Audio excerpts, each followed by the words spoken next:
eyes for 3 seconds. Now listen carefully. It is 2 o'clock in the morning on September 2nd, 1666, and somewhere nearby, London is beginning to burn. The streets around you are dark, narrow, and dangerously quiet beneath the cold night air. Most people inside these wooden buildings are still asleep. There's so little time. Nobody yet understands that one small fire inside a bakery on Pudding Lane is about to destroy one of the greatest cities in Europe. You smell smoke first.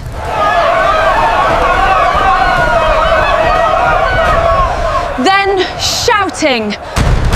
Then the sound of running footsteps echoing through the streets outside.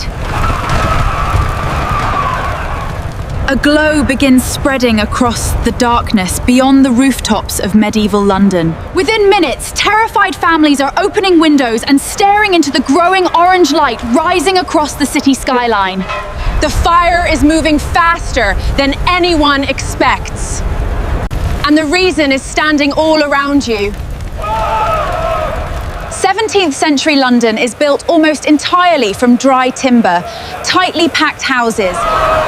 Many roads are so narrow that people can almost shake hands from windows above.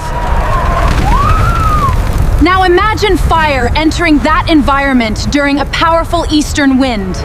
The result becomes catastrophic almost immediately. I'll be honest, Apai, modern photographs and textbooks do not prepare you for how horrifying this city would actually feel during the fire itself. Because this is not just destruction. It is panic! Real panic! People begin dragging furniture into the streets while church bells ring wildly through the smoke-filled air. Faster! Keep moving! They're everywhere! Faster! We have to go now! Move! Harder! Sixer.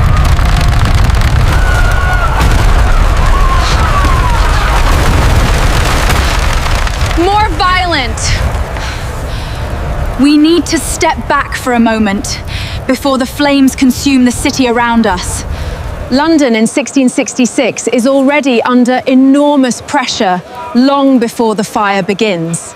The city recently survived the Great Plague, which killed tens of thousands only 1 year earlier. Disease, overcrowding, poverty, and political tension already haunt daily life across London. Many people believe God is punishing the city. And now, as flames climb higher into the night sky, some citizens genuinely think the end of the world may have arrived. The fire starts inside the bakery of Thomas Fariner near Pudding Lane shortly after midnight.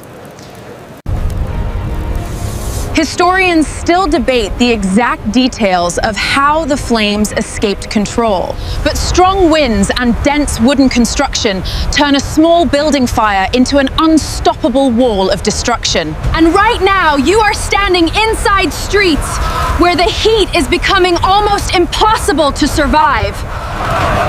Burning debris rains from rooftops above terrified crowds trying to escape through packed alleyways.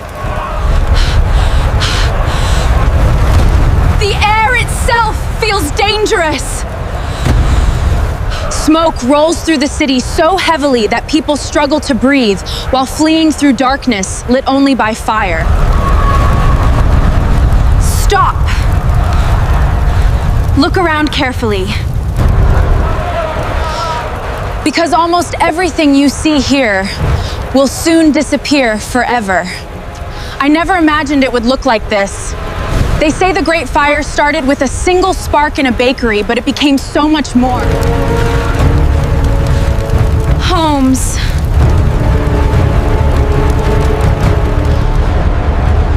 Entire neighborhoods. Even the sound changes. At first, the fire crackles like ordinary wood burning inside a fireplace.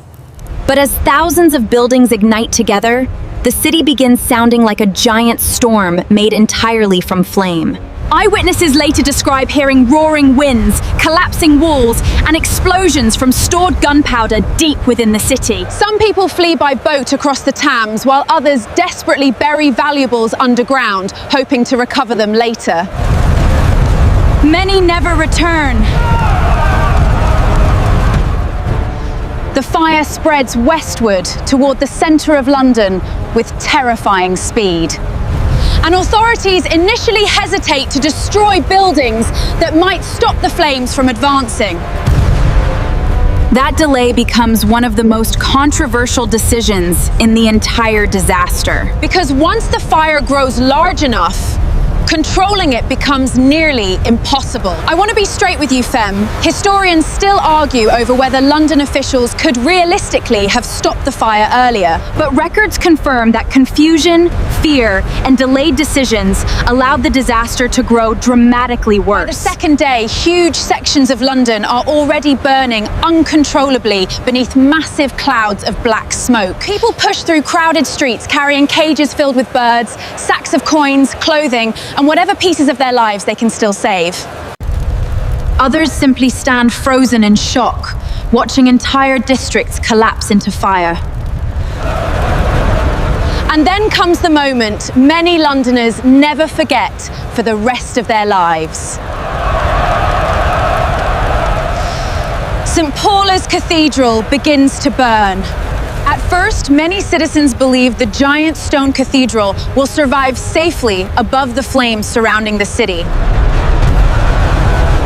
Instead, the intense heat turns the cathedral into a furnace. Scaffolding around the building catches fire, while molten lead reportedly pours through the streets below. Read that again. Molten lead flowed through London. The temperature becomes so extreme that people nearby can barely approach the area without collapsing from heat. The skyline of London disappears behind smoke, ash, and fire stretching across the horizon.